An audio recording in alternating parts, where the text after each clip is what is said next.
स्वामी थे तो आप कहाँ चले गए?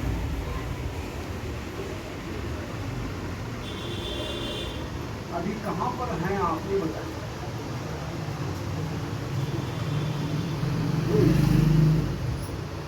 अच्छा, इधर के लिए जेपी का यहाँ है फोटो।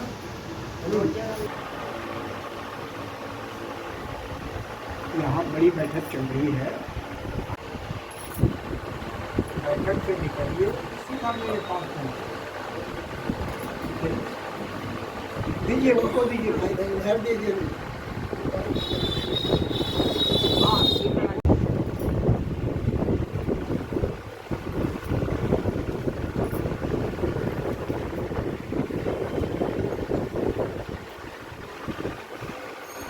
बाबू जी।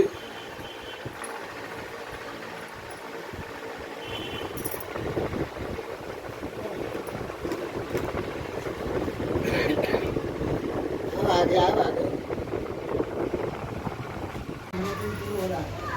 आप कीजिए ना, आप कीजिए ना, हम अपना काम कर रहे हैं।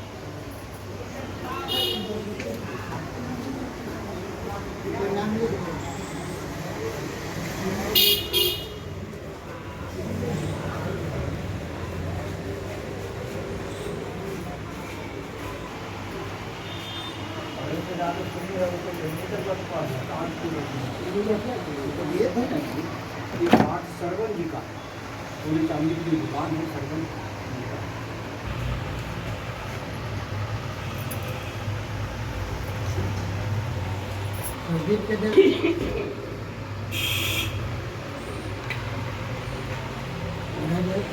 रख लें।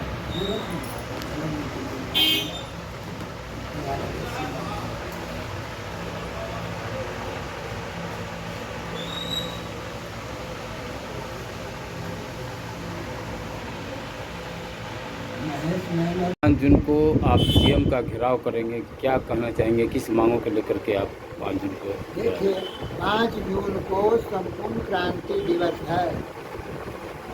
मैं आज से 50 साल पहले जब छात्र आंदोलन शुरू हुआ था, तो जो सबसे बड़े नेता थे जयप्रकाश बाबू, उन्होंने गांधी मैदान की महती सभा में कहा था कि टोटल रिवोल्यूशन, संपूर्ण क्रांति का नारा दिया था। समाज को बदल देना, शिक्षा में बदलाव, संस्कृति में बदलाव, पढ़ाई में बदलाव, खेती में बदलाव, सब कुछ में बदलाव, टोटल रिवोल्यूशन उन्होंने नारा दिया था। और उसी पर आंदोलन हुआ।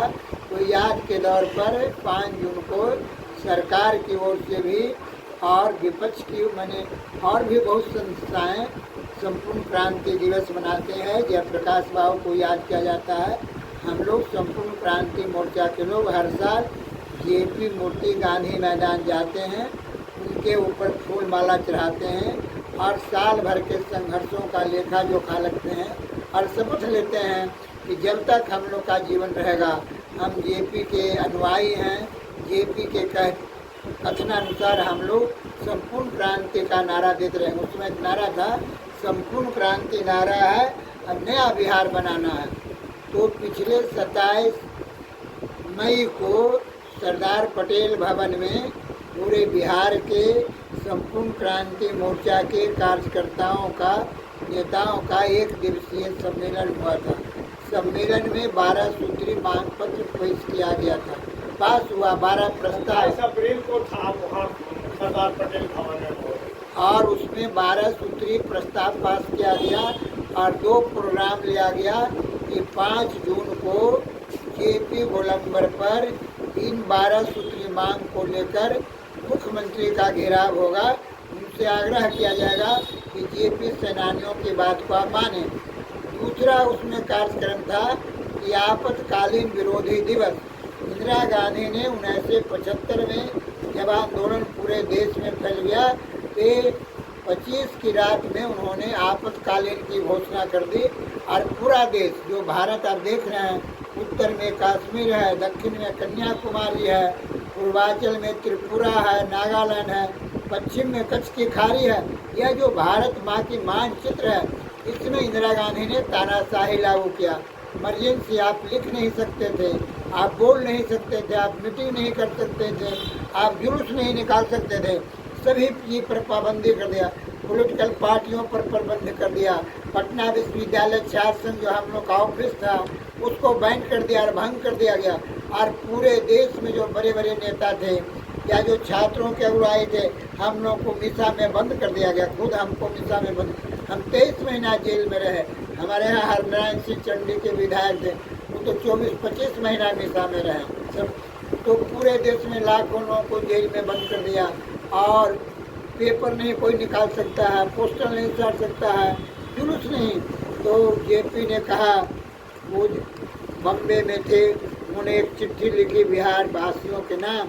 उसमें था कि लड़ाई के आंदोलन को जराए रखो, गुप्त ढंग से काम करो। हम लोग चोरी छिपे पोस्टर हाथ से लिखते थे, दीवार पर लिखते थे, इमरजेंसी वापस लो, लोकनायक जयप्रकाश को रिहा करो, मिसा बंदियों को रिहा करो, मिसा कानून हटाओ, DIR हटाओ, पुनः देश में जनतंत्र की बहाली करो। तो हर साल इमरजेंसी विरोधी दिवस मनाया जाता है। इन साल 25 जून को रामलीला मैदान में, जिसमें जेपी सेनानी के विभिन्न संगठन रहेंगे, कुछ क्षेत्रीय पार्टियां रहेगी, कुछ राष्ट्रीय स्तर की भी पार्टियां रहेंगी, वहाँ इकट्ठे होंगे और प्रधानमंत्री का घेराव किया जाएगा। 27 मई को जो 27 अप्रैल को जो सम्मेलन हुआ था, उसमें जो प्रस्ताव लिए गए थे, वो प्रस्ताव मुख्यमंत्री को 28 अप्रैल को भेज दिया गया है और प्रधानमंत्री को भी 28 अप्रैल को भेज दिया गया है और उनको मांग पत्र दिया जाएगा। और उसमें दिल्ली की तैयारी, जैसे हम लोग पटना की तैयारी के लिए यहाँ बैठे हैं, 21 मई को दिल्ली में बैठक होगा, जिसमें 28 प्रांतों के जो पुराने छात्र नेता हैं और कुछ पार्टियों के लोग यहाँ बैठेंगे और वहाँ चर्चा करेंगे कि किस प्रांत से कितने लोग आएंगे और सभी लोग रामलीला मैदान में इकट्ठा होंगे और प्रधानमंत्री को घेरेंगे और नारा होगा, हमारी मांगे पूरा करो, नहीं तो नरेंद्र मोदी गद्दी छोड़ दो। नरेंद्र मोदी 12 साल से सत्ता चला रहे हैं और बार बार वो इमरजेंसी का नाम लेते हैं, लेकिन इमरजेंसी के जो विक्टिम लोग हैं, जिनके सिंदूर उजड़ गए, जिनके घर उजाड़ दिए गए, जिनको जेल की यातना किए, उनके बारे में वे कुछ नहीं बोलते हैं। अभी तक उन्होंने सम्मान तक नहीं दिया।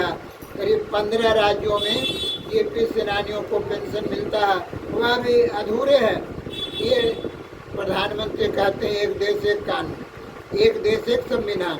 हम लोग का कहना है कि एक देश एक पेंशन होना चाहिए। कोई राज्य देता है 10,000, कोई 20,000, कोई 2,000, झारखंड देता है 2,500। ऐसा क्यों है? अभी उड़ीसा में लागू हुआ है 20,000, असम में 15,000, हिमाचल में 12,000। तो आप चाहते हैं कि इमरजेंसी विरोधी जो लोग थे वो केरल में हों या बंगाल में हों, बिहार में हों, गुजरात में है। मिसा तो एक था, DIR तो एक था और हम लोग पर लागू हुआ। लेकिन ये दो तरह की नीति क्यों है?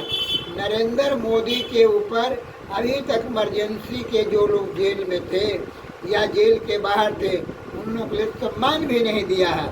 भारतीय जनता पार्टी के लोगों से हम पूछना चाहते हैं कि आपकी सरकार है पिछले 12 साल से, क्यों नहीं आप पार्लियामेंट में बोलते हैं कि जो मीसाबंदी हो उन लोगों को हटा, उन लोगों को मदद किया जाए, उन लोगों को किया जाए।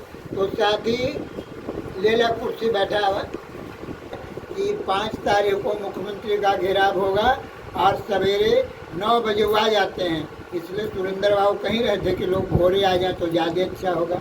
9 बजे हम लोग को वहाँ पहुँच जाना है और 9:30 तक वो रहते हैं। 10 बजे अगर पहुँचेगा तो मुख्यमंत्री भेंटने होगा, 9:30 तक वो घेर सकते हैं, फिर फूल माला चढ़ा के वो चले जाएंगे तो अपना वहाँ मीटिंग वोटिंग कर सकते हैं। एक प्रोग्राम पटना के लिए ये है और दिल्ली के लिए है कि 21 की बैठक में विस्तार से वहाँ चर्चा होगी। वहाँ राघवेंद्र जी अयोध्या के हैं, वो कन्वेनर बनाए गए हैं ऑल इंडिया में, और एक बिहार से हम बनाएंगे। 2 कन्वेनर बनाए गए हैं 25 जून की तैयारी के लिए।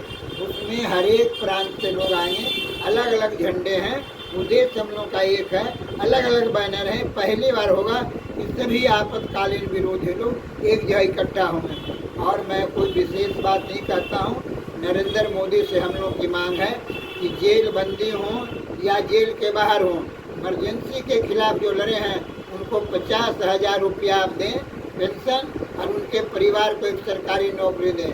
महंगाई को कम करें, बेरोजगार जो है बेरोजगारों को नौकरी दें या बेरोजगारी भत्ता 2,000 रुपया दें।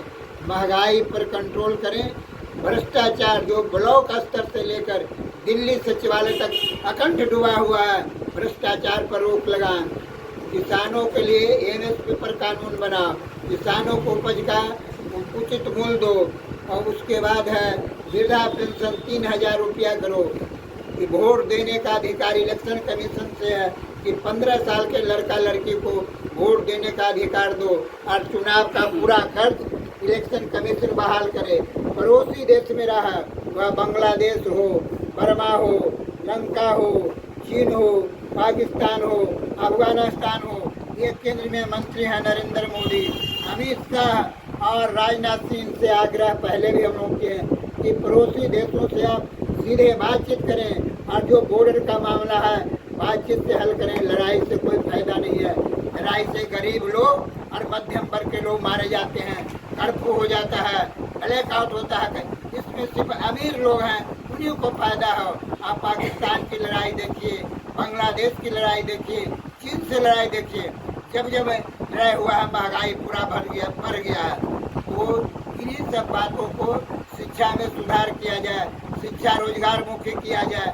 इन्हीं सब बातों को लेकर हम लोग जनता के बीच में जा रहे हैं। और जब तक केंद्र सरकार और राज्य सरकार हम लोग की मांग नहीं पूरी करेगी, तब तक हम लोग लड़ते रहेंगे। इस बीच में कुछ संगठन में भी फेरबदल किया गया है।